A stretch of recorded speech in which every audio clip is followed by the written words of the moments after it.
In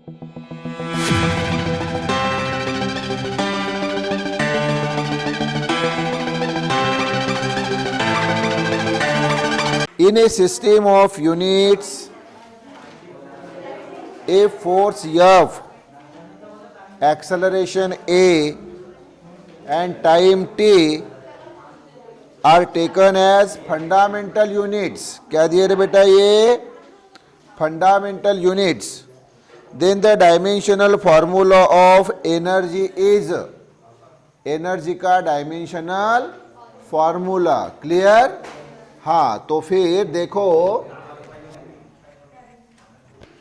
energy का हमें formula पूछा है और हमें दिए हैं टर्म. कौन से बताओ बरा. फोर्स दिया है, एक्सेलरेशन दिया है और टाइम दिया है. तो जो हमें फाइंड करने के लिए पूछा वो है एनर्जी. तो energy is directly proportional to, पहला कौन सा टर्म है फोर्स, इसका पावर ए लेंगे. दूसरा कौन सा है एक्सेलरेशन, इसका पावर बी लेंगे. तीसरा कौन सा है टाइम, इसका पावर सी लेंगे. अब ये प्रोपोर्शनली हटाने के लिए मतलब प्रोपोर्शनली हटा के इक्वल टू कांस्टेंट, तो ए इक्वल टू के यानी कांस्टेंट ऑफ प्रोपोर्शनलिटी. ये F to the power A to the power B, T to the power C. Clear. हाँ तो अभी इधर साइड वर्क एफ यानी फोर्स, एफ यानी तो उसके डायमेंशन अभी ऑलरेडी मालूम है लेकिन बता देता हूं. तो फोर्स इक्वल टू होता है मास इनटू एक्सेलरेशन. मास का यूनिट केजी, एक्सेलरेशन का metre per second square.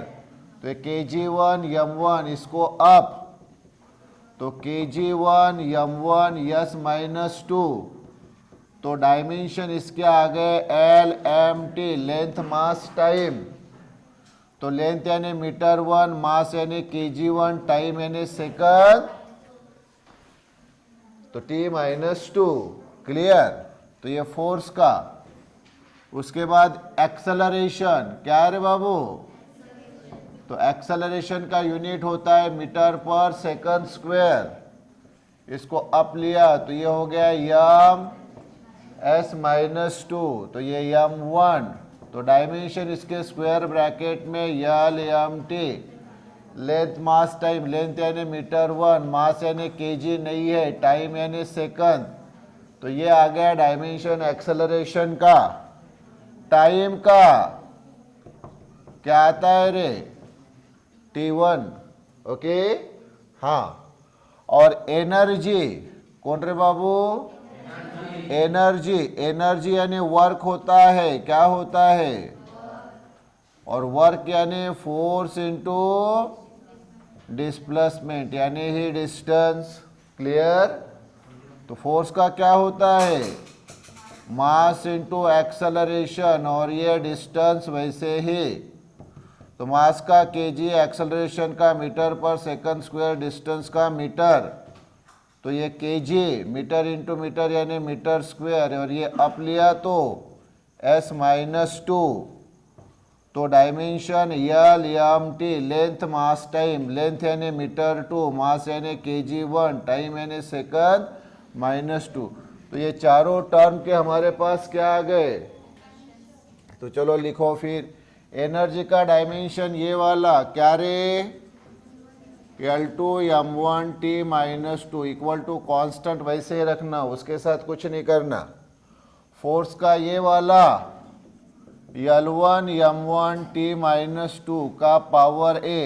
Acceleration का ये वाला L1 m0 t minus 2 power b. Time का ये T1 power c. Left hand side वैसे ही, k वैसे ही. यहाँ पावर a है ना, पावर का पावर. तो ये L 1 into A, M 1 into A, T minus 2 into A minus 2 ए. यहाँ L 1 into B B, M 0 into B 0, T -2 into B -2b, और यहाँ टी 1 इंटू सी सी। तो ये के वैसे ही, अब 1 2 3 का मल्टीप्लिकेशन है तो इनके पावर की एडिशन होती है। तो यल यहाँ ए है, यहाँ बी है तो प्लस बी, यहाँ नहीं है। हाँ ये यम, ये ए, यहाँ 0 लेने की जरूरत नहीं, यहाँ नहीं है तो नहीं लेना। टी -2a, यहाँ -2b, और यहाँ प्लस सी। लेफ्ट हैंड साइड वैसे ही L2 M1 T -2। अब लेफ्ट और राइट के जो पावर्स है, लेफ्ट और राइट के जो पावर्स है, तो इन पावर्स को कंपेयर करो। तो comparing the powers we get, तो यहाँ a प्लस बी, ये देखो यल a प्लस बी, यहाँ L2, तो a plus B equal to 2। दूसरा यहाँ यम पावर a, यहाँ यम पावर 1, और यहाँ t power -2a -2b plus c, यहाँ -2।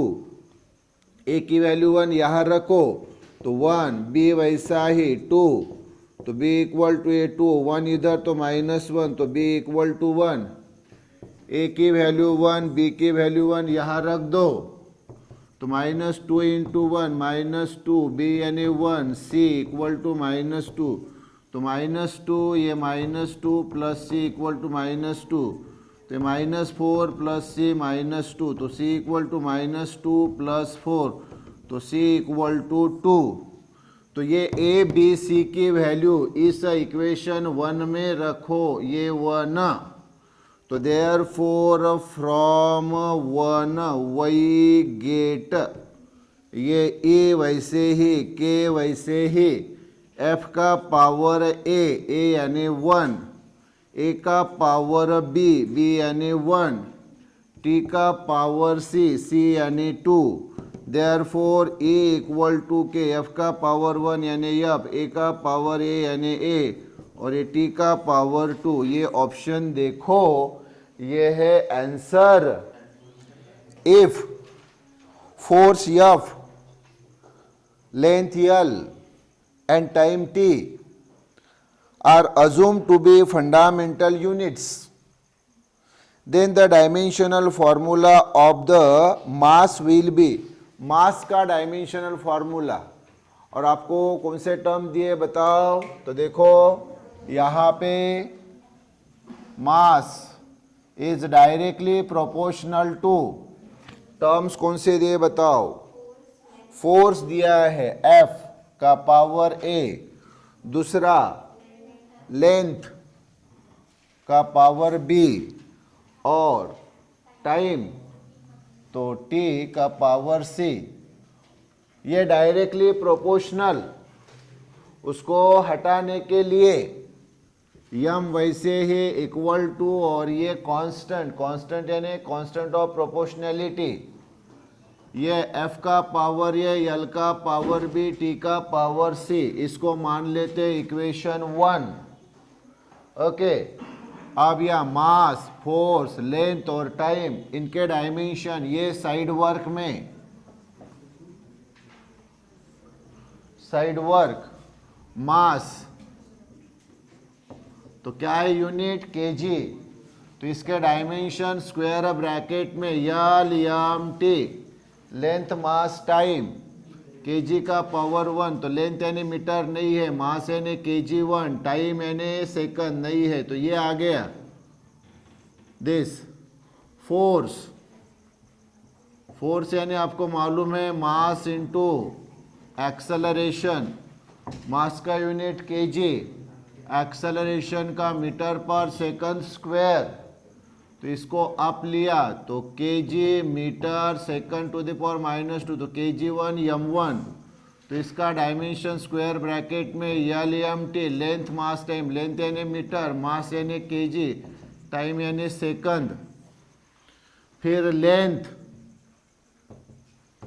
लेंथ तो इसका डायरेक्टली आप लिख सकते हैं L1 है ना, टाइम टाइम का डायमेंशन डायरेक्टली T1, तो ये इसमें रख लो ये चारों, तो मास का है L0 M1 T0, मतलब ये L0 T0 नहीं भी लिखे तो चलेगा, ये M1 के। वैसे ही फोर्स का ये देखो L1 M1 T minus 2 this का पावर A, लेंथ का ये L1 पावर B, टाइम का ये T1 power C, left hand side वैसे ही के वैसे ही, ये पावर का पावर है A, तो L1 into A, M 1 into A, T minus 2 into A minus 2A,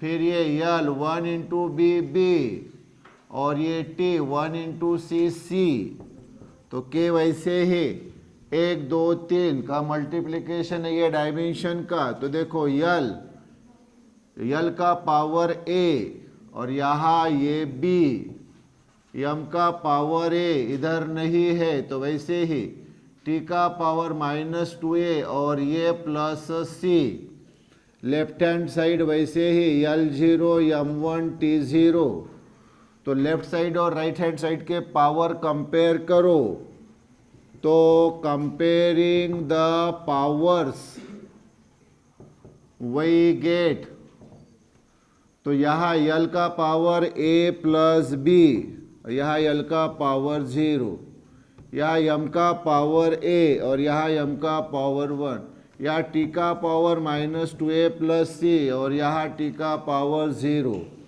A की वैल्यू 1 आई, वो यहाँ रखो, तो 1 प्लस B इक्वल टू 0, तो B equal to minus 1, B की वैल्यू मिली। अब यहाँ माइनस 2, A की value 1 plus C equal to 0, तो minus 2 plus C equal to 0, तो C इक्वल टू 2, तो A B C की वैल्यू आई, A की 1, B की माइनस 1, C की 2, ये वैल्यू आप 1 में पुट करो, तो फ्रॉम 1 वी गेट क्या आएगा, M इक्वल टू के F का पावर A यानी 1, फिर L का पावर B यानी माइनस 1 और T का पावर C यानी 2, तो M इक्वल टू ये के F का पावर 1 यानी F, ये L माइनस 1 T2, ये ऑप्शन देखिए, ये हो गया आंसर। क्लियर।